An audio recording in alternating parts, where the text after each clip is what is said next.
right, his ominous predictions about the U.S. economy back in 2006 landed him the nickname Dr. Doom. Now, at the time, few gave his forecast any credibility, but believe me, those naysayers are listening to him now. And Nouriel Roubini has captured everyone's attention with his brand new book. Let's take a look. Our economic crisis could become a national catastrophe. Millions of Americans will lose their jobs, their homes, and their health care. Millions more will have to put their dreams on hold.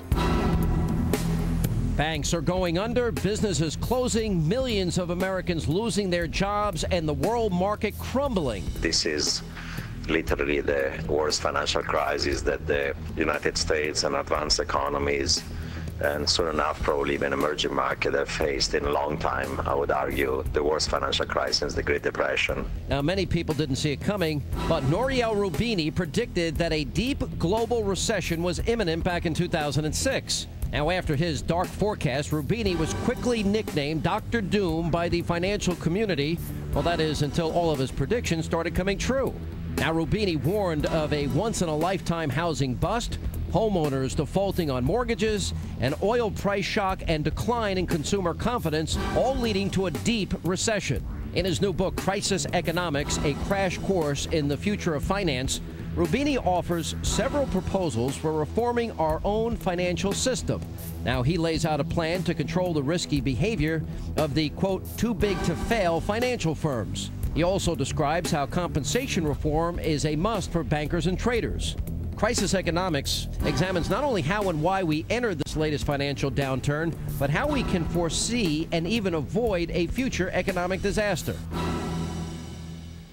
And joining me now in studio is the author of Crisis Economics, a crash course in the future of finance, Nouriel Roubini. I've been trying to get you on this show for years. Welcome to the program. It's such a pleasure being here. Well, it's today. an honor to have you here. Dr. Doom, do you like your nickname? Well, it's a cute one. I prefer to be called Dr. Realist. You know, you have to be right. It's not a question of being pessimist or optimist. All right, but the bottom line is this, that you were one of the few people to accurately predict the current global economic turndown. What did you see that others did not see? Well, I've been studying financial crisis in emerging markets for a decade, and I wrote a book about it. And I looked in the United States. There was a credit bubble, there was a housing bubble, there was easy money, easy credit, poor supervision, regulation of the financial system. Why didn't others see it, though? Were they putting their head in the sand? Well, you know, when there is a bubble, everybody feels a euphoria, you know. The houses in the United States were using their home as an ATM machine, spending more than their income. Politicians were happy. They were being reelected. Wall Street was making billions of dollars profit. So when there is a bubble, people live in a bubble, and they delude themselves that things are unsustainable, going to continue. All right, we have trillion-dollar deficits as far as the eye can see now. All right. What does it mean for this country? You saw the current economic crisis.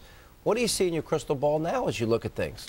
Well, the crisis started with too much debt and leverage of the private sector, but now we've decided to socialize many of these private losses. We put them on the balance sheets of the governments in the Eurozone, in Japan, in the United States, and clearly $1 trillion budget deficits for next decades every year is not going to be sustainable. What has happened today in Greece, in Portugal, and Spain eventually could happen even in the United States. All right, we saw what's all that's happening in Greece. You know, we recently had, for example, cutbacks in New York just last week, and you know, we had unions complaining because they're going to have to be furloughed for one day.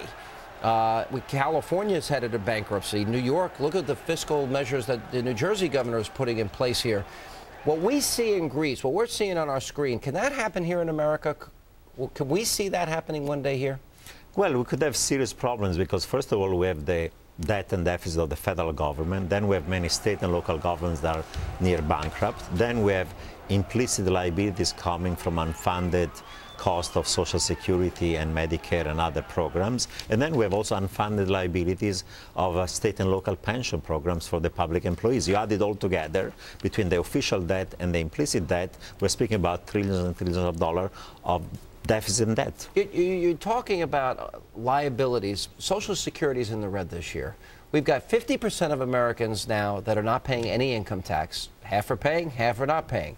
1 in 8 Americans are now on food stamps. 40 million Americans are currently on food stamps. A Heritage Foundation study, 1 in 5 Americans depends on the government for either housing or food or some services. So I guess the question is, how bad can this get in your mind? Well, We need to think about reducing this large budget deficit. I think we needed something of a stimulus because the economy was in a free fall.